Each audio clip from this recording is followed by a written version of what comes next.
going on Saturday, 18th of March. A little bit nipply out here. We are in Anniston, Oxford, Alabama with our church group teenagers. They're all in there, and it's loud in there. So I'm gonna walk out here for a minute, let my brain decompress. But I wanted to do this video last week. We were in Omaha, Nebraska, delivering a whole bunch of equipment to one of our franchise partners. So really just didn't have a good opportunity to shoot the footage. So I'm gonna do it right now. I got 10% battery, and what's up? What's going on, guys? So this is the number one question. I'm gonna try not to get too distracted by the chat there, but number one question that we get on the channel probably a couple of hundred times a week, and the number one question that we get, well, it competes. These two compete. It's either between a chemical question, how do I do X with chems, and this question, which is, see if you guys can guess what you think it's gonna be. Oh Lord, it's cold out there. I'm getting the old front wheel drive church van here.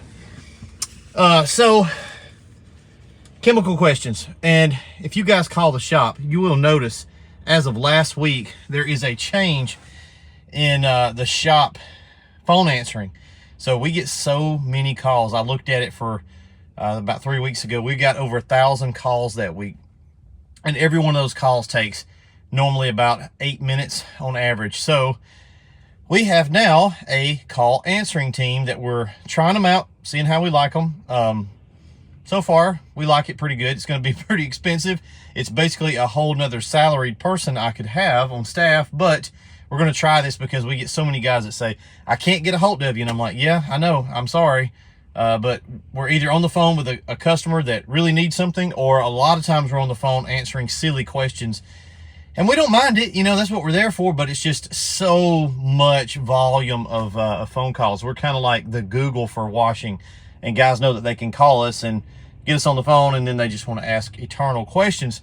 So we're trying this call answering thing. That way, if we're on the line, so we've got Ty and Jonathan are both on the phone all freaking day, and if a call's coming in, we can get that call. It's going to go to the answering team, and then we can call you back. So far, it's working good. We're trying to find a solution that serves the customer and allows us to not feel like we're always juggling, you know, 16 plates in the air and missing calls. We don't want to miss calls, but it's not fun.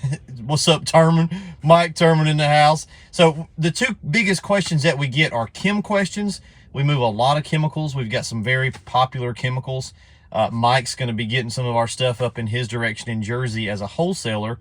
Lots of chemical questions, and those are always, it's not that we mind answering them, but the directions are on the jug. Like, there's a label on there, and there's on the website, you can go and watch, there's a video on every single product. If you go to that product page, there's a video you can click, and I go through how to use it. But guys don't want to do that. They want to call and say, hey, I'm out here trying to clean this tennis court, and it looked to me like a gerbil pissed right here one time. Would Gutter Guard clean that? And we're like, I don't, maybe, I don't know, just maybe do a test area. So lots of that. But the biggest single question that I've gotten from doing training, the channel, YouTube, email, every form or fashion is no doubt pricing. That seems to be far and away the number one question that we get, both on my channel, Aaron's channel, Mike and Justin. That's just, guys, just Mike Terman, if you're in, you want to jump in and tell them, like, that's just it whoops guys. It just whoops the crap out of them. They cannot figure out how to charge. And we're sitting here in a parking lot of a big, this is like Dave & Buster's. Really nice place, multi-million-dollar place. It's been here a few years. How does that guy know what to charge? Who told him what to charge for a ticket to go ride a go-kart or play putt-putt golf? Like, how did he figure that out? Did he just ask somebody and they told him? Or, like, do they have YouTube channels in their world? No, that's not how you do it. And so when we get that question, how much should I charge? We always know that it's not a bad question, but it is a rookie question, and it's something that lets you know that the guy's, he's not really understanding how this is going to work. I could spit out a number and say, well, charge X per square foot. And there is a national average, you know, number. Well, there's a national average for everything. But that doesn't mean that you should be using that number, because we're all different, right? We all have the different ability to close. I can close really good. If you can't close really good, you're not going to be able to get as high of a price per job. You may be way off of that average, national average, right? So that's a metric, your ability to close. Competition in your area.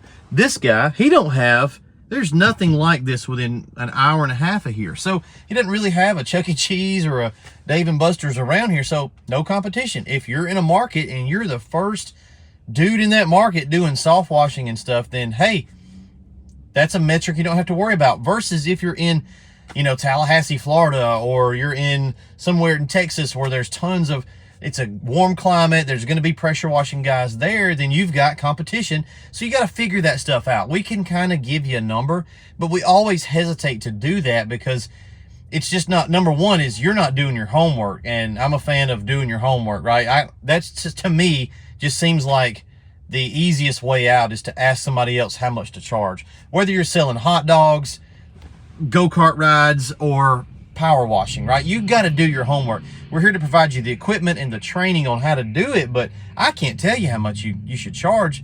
And the second reason is I'm probably going to screw you. If I tell you, I'm going to be telling you something that's way off of what you could be getting. So here's how you know. Whatever you feel in the ether is the number, throw it out there, right? You know in your mind what you think the number is for an average house wash. I'll ask this question almost every Friday.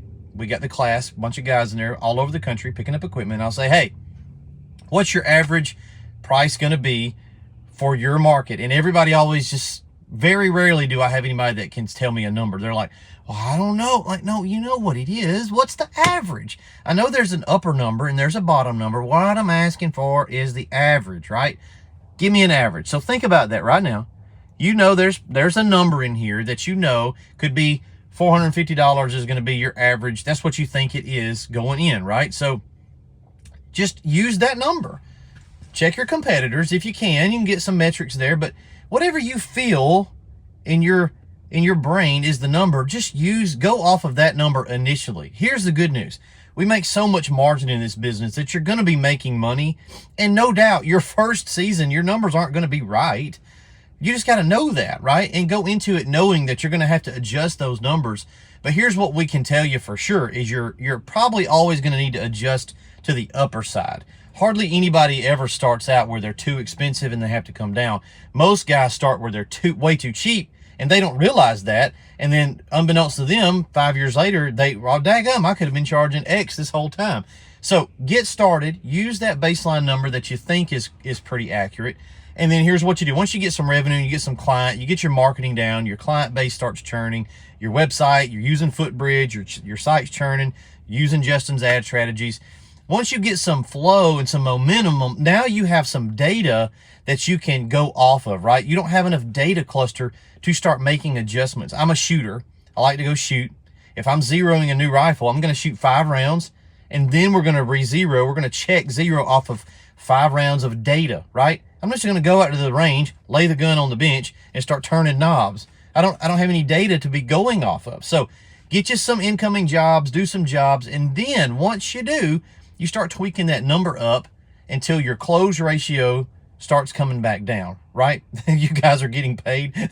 Don't make me laugh, dude. Mess my video up. So yeah, so start tweaking that number until your close ratio is not 100% anymore. If it's 100%, you're too cheap. So start massaging that price up. Close ratio will come down until you find a comfortable spot where you can do, less jobs and actually make more money than you did your first season. That's the goal. I want to do as few jobs as possible and maximize the most money out of those jobs. I don't want to work. Like, I didn't get into this to work myself silly. That's not the goal here. I had a guy the other day that got sideways with us. He was an old trailer customer. And he got really mad because he couldn't get me on the phone. And I was like, I don't talk to anybody on the phone. I need to call Mike Turman, but I'm just busy. Like, I don't owe anybody time on the phone.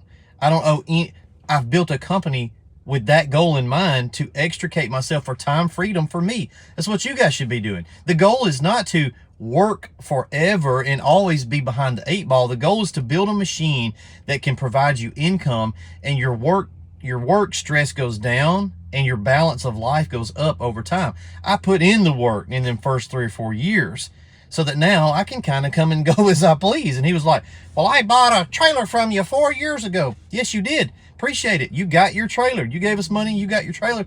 The end of that deal's done.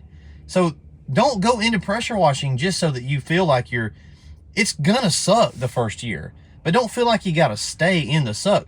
You gotta make enough money that you can start farming that stuff out, and your work-life balance gets better every year to where at some point you don't even have to go up there if you don't want to, right? That's the goal of the thing. So pricing, and here's the linchpin to the whole thing, guys. I got 50 people. I'm not going to delete this live. I usually delete my lives, but I'm going to leave this one up. Quote IQ is the game changer tool for that.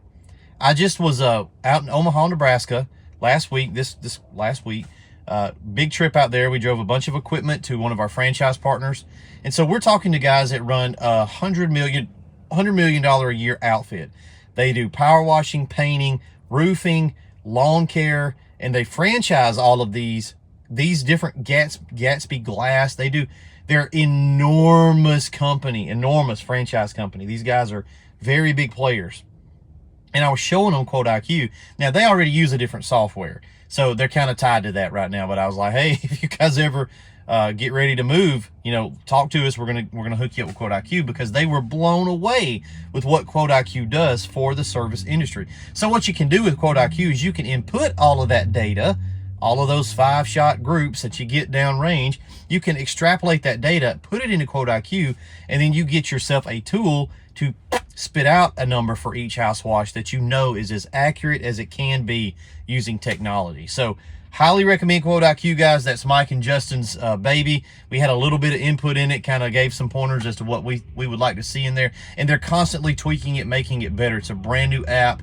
So the feedback they get, they're doing the same thing with the app, right? They're taking the feedback and they're making their product better, and they're finding the sweet spot on price. So that's what we're all doing all the time, really. Hope you guys are having a great weekend, man. I'm going to go back in here and make sure that somebody in here smoking weed. So I'm going to go see if I can not hang around that person. But it's a really nice place. We got 14 teenagers, took them out to Japanese and took them out here. You know what? I dropped over $1,000. I can do that because I've charged accordingly. I'm not going to take it from the kids. I didn't make them pay for it. I didn't take it out of the church youth fund. I don't care. I'm just going to pay for it. Who gives a flip? But I can do that because I've charged accordingly in the business to where I can do things like that. And it's very, very rewarding, but you got to get to that place, right? And so charge accordingly. If you don't know what your prices are, don't worry. You'll figure it out. Always massage upward. Be always hitting against that ceiling and seeing where the top end of your market is, and grow yourself, right? Figure out how to close, man. I'm a decent closer, but I know guys out there. We used to have a guy that worked with us, Mike. Me and Dusty would be washing. We'd let Mike go close the jobs because Mike, he was an animal. The dude would be closing at like $500 more than I was. Like, okay, well, daggum, let Mike go do all the closing. He was really good at it. He was a little bitty guy, was not intimidating, and he just had a way of talking to customers. So that's a good skill he had. If he ever went out on his own, he would crush. He would be great at closing. Hope y'all have a great weekend. We're headed to the Florida Keys tomorrow.